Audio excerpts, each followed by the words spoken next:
सर्वसामान्यांच्या हक्काचा आवाज जागर जनस्थान। मराठा समाजाचे आरक्षणाबाबत राज्य सरकारतर्फे मनोज जरांगे पाटील यांच्या मागण्या मान्य झाल्यानंतर धुळ्यात मराठा समाज बांधवांच्या वतीने जोरदार जल्लोष साजरा करण्यात आला।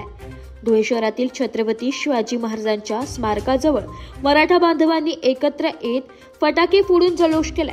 यावेळी मराठा बांधवांनी एक मराठा लाख मराठा ज्या घोषणा देत छत्रपती शिवाजी महाराजांना हार अर्पण करून अभिवादन केले। गेल्या 5 दिवसांपासून मुंबईतल्या आझाद मैदान येथे मराठा समाजाचे नेते मनोज जरांगे पाटील यांचे उपोषण सुरू होतं। दरम्यान सरकारने मराठा आरक्षणाच्या संदर्भातल्या मागण्या मान्य केल्याने यावेळी धुळ्यात मराठा बांधवांनी एकत्रित येत जल्लोष केलाय।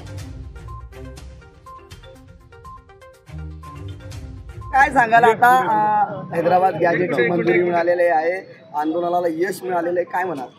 आम्हाला मराठा समाजाला जे आरक्षण मनोज दादाच्या आंदोलनातून मिळालेलं आहे, आमच्यासाठी आरक्षणापेक्षा मनोज दादा महत्त्वाचे।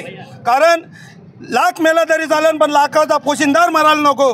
मनोज दादांची प्रकृती आणि हैदराबाद गॅजेट आणि सातारा गॅजेट आमच्या जरी खानदेशमध्ये कुंभी नोंदी सापडलेले आहे, परंतु आमचे अर्धे लोक हे हैदराबाद गॅजेटमधले सातारा गॅजेटमधले, परंतु आम्हाला मनोज दादांची तब्येत महत्त्वाची आहे आणि आमच्यासाठी हा सुवर्ण दिवस आहे की मराठा समाजाला न्याय मिळाला, ही सगळ्यात मोठी गोष्ट आहे।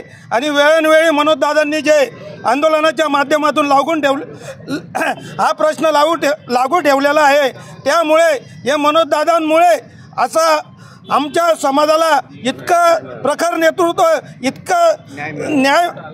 इतकं प्रामाणिक नेतृत्व आमच्या समाजाला कधी लागू होत नाही।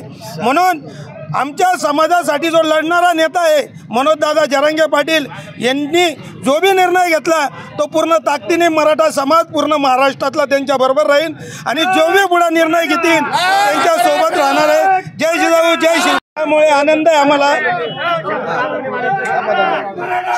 6 मागण्या मनोज दादाच्या आंदोलनामुळे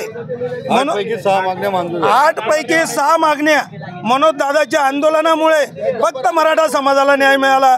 आजपर्यंत अनेक पुढारी मराठा समाजाचे झाले, समाजाचे म्हणून मिळून गेले, पण एकमेव माणूस आहे त्यांनी कोणतं पद भोगितलं नाही, कोणी सत्ता नाही, त्यांनी मंत्रीपद नाही घेतलं, फक्त समाजासाठी उपोषण करून समाजाला न्याय हक्कासाठी लढलेला आहे। जागर जनस्थानसाठी प्रतिनिधी रूपक बिरारी, धुळे।